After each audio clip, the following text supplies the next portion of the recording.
रीना किराए के मकान में दिल्ली में रहा करती थी। वह 12वीं पास करके एक पार्ट टाइम जॉब कर रही थी और आगे की पढ़ाई भी करती थी। वह बहुत चालू लड़की थी। उससे लड़के फंसाकर उनसे पैसे कमाना और अपनी ज़रूरतों को पूरा करना बहुत अच्छे से आता था। वह जिस मकान में रहती थी उस मकान का मालिक अपने बेटे को विदेश में रखकर पढ़ाता था। एक दिन उसका बेटा वापस दिल्ली आ गया। वह बहुत जवान था। उसकी उम्र 25 साल के लगभग होगी।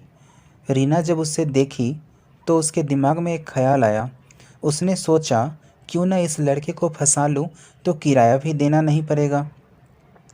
उस लड़के का नाम अमित था। रीना अमित को लाइन देने लगी। उसे लगा अमित उससे फंस जाएगा और रीना का खर्च बच जाएगा। लेकिन अमित रीना से ज़्यादा चालाक था।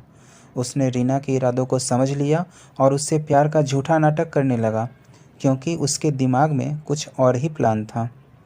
एक दिन जब घर में कोई नहीं था, रीना अपने कमरे में थी और अमित अपने कमरे में, तो रीना ने उसको कॉल किया और दोनों के बीच काफ़ी रोमांस वाली बातें होने लगी। लेकिन रीना को अपने कमरे में अमित ने आने को कहा। रीना आसानी से उसके कमरे में चली गई। उसके बाद रीना को अमित ने बेड पर लिटा दिया। रीना को यह सब कुछ नया नहीं लग रहा था, क्योंकि उसने पहले भी कई बार ऐसा किया हुआ था, बहुत लड़कों के साथ। लेकिन इस बार अमित के इरादे कुछ अलग थे। उसने रीना को बेड पर लिटाया और झटके से उसके सारे कपड़े भी हटा दिए। रीना सोच रही थी कि कोई बात नहीं, आज के बाद मुझे किराया नहीं देना पड़ेगा। अमित ने रीना के साथ बहुत मज़े किए। उसने अपना पप्पू रीना को मुंह में देकर खूब खिलाया। उसके बाद उसके सामान में पप्पू डालकर रीना को घोड़ी भी बनाया। रीना पूरी तरह थक चुकी थी। उसके बाद अमित ने उसके तरबूजों को बहुत चाटा और उसमें भी अपना पप्पू डाला।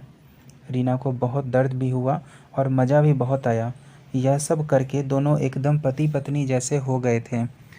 रीना सोच रही थी, चलो एक बार यह सब करवा लेती हूँ। आज के बाद मैं इस किराया नहीं दूँगी और प्यार से सब निकाल लूँगी। लेकिन जब यह सब करने के बाद रीना अपने घर पर गई तो अमित उसके पास आया और उसे अपना मोबाइल दिखाया।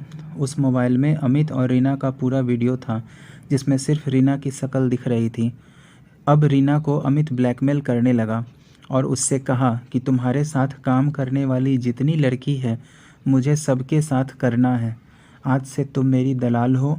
तुम सब लड़कियों को मेरे पास लाओगी, नहीं तो तुम्हारा यह वीडियो मैं वायरल कर दूंगा। रीना अपने ही जाल में फंस चुकी थी। उसने हाँ कह दिया। इसके बाद अमित ने बहुत सारी लड़कियों के साथ संबंध बनाए। यह कहानी आगे बताएंगे।